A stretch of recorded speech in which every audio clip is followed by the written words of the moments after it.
વડોદરાના ગૌત્રી રોડ પર આવેલા ઇસ્કોન એટ્રિયા ફ્લેટમાં આજે ભીષણ આગ લાગવાની ઘટના સામે આવી છે। આ ફ્લેટના ઉપરના માળે લાગી હતી અને થોડા સમયમાં તે ઝડપથી ફેલાઈ જતા વિસ્તારમાં ભયનો માહોલ સર્જાયો।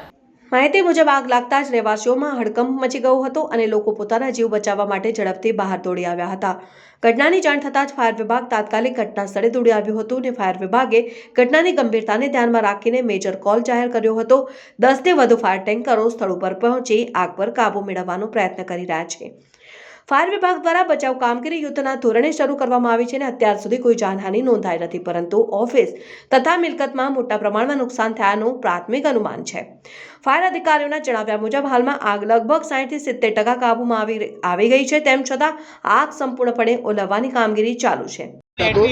અને ગરમીના લીધે એસીનો બ્લાસ્ટમાં છે। આપણે નીચેના ગ્રાઉન્ડ પર હતા, નીચેથી ઉપર સુધી બધી 40 જેટલી ઓફિસો છે, બધાને ખાલી કરાવી હતી।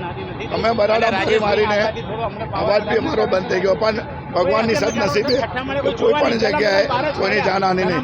બધા જ ઓછામાં ઓછા 400 થી 500 લોકો હતા, બધાને નીચે ઉતારી લેવામાં આવ્યા હતા। हमारी ऑफिस है, आखी टोटल 9 मालनी बिल्डिंग है અને લોકલ એના અંદર ખાસી બધી 40 જેવી ઓફિસો છે અને એના અંદર હવની સેકન્ડ ફ્લોર પર મારી વરદાન પેટ્રોકેમિકલ પ્રાઇવેટની ઓફિસ છે।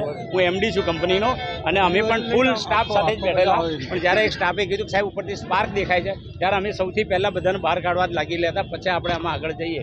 એવામાં રાજેશભાઈએ સારો કોન્ટેક્ટ કરીને ફાયર બ્રિગેડની બધી વ્યવસ્થા કરી તો બિલ્ડિંગની હોનારત જાનહાનિ સદનસીબે બચી ગઈ।